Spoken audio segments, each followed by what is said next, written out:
Thierry Leborg, nous sommes sur l'Equi-Meeting ici qui avait pour thème les infrastructures au Lyon d'Angers.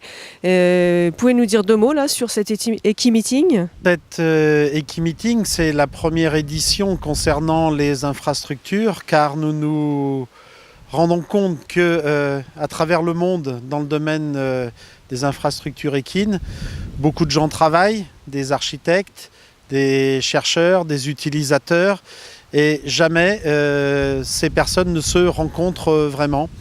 Et c'était la première édition, 10 nations représentées, des débats riches, extrêmement intéressants et vraisemblablement quelque chose à renouveler, sûrement sous la forme d'un Equi-Meeting, mais également sous la forme d'une bourse d'échange de type SharePoint ou autre, où chacun pourrait apporter ses éléments au gré de ses réflexions et de ses avancées d'expérimentation.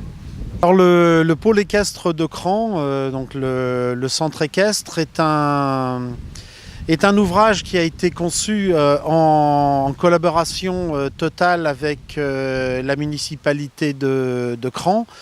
Une première mission qui a consisté à calibrer le centre équestre avant de passer à la phase étude et ensuite réalisation. Un fil rouge, c'est la volonté d'être développement durable.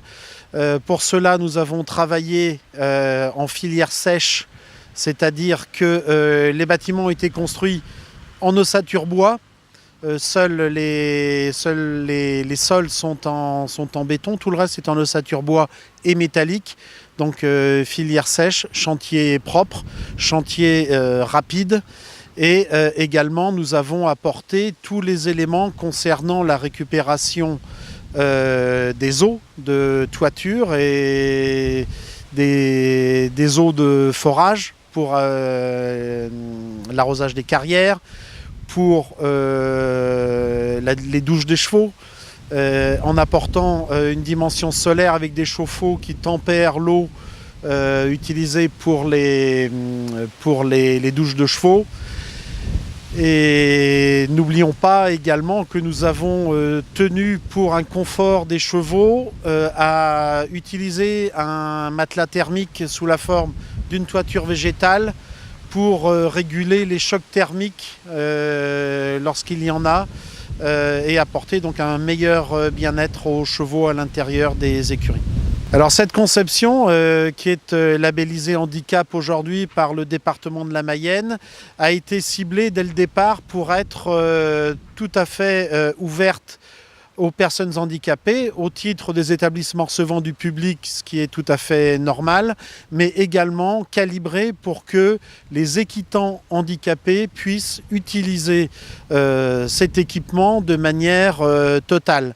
Et on parle de handicap, pas uniquement du handicap moteur, mais des trois autres formes de handicap. Handicap intellectuel, le handicap auditif et l'handicap visuel. Il y a des structures comme cela en France, je n'en connais pas énormément. En tout cas, ce que l'on peut dire de celle de Cran, c'est que depuis qu'elle a été créée, et l'ouverture est récente puisqu'elle date de février de cette année, il y a une vingtaine de cavaliers handicapés qui viennent utiliser les infrastructures et prendre des cours d'équitation dans ce contexte particulier. Je pense que ça peut être un modèle architectural à copier. Architectural peut-être pas, mais en matière de fonctionnement, en matière de fonctionnalité, c'est évident.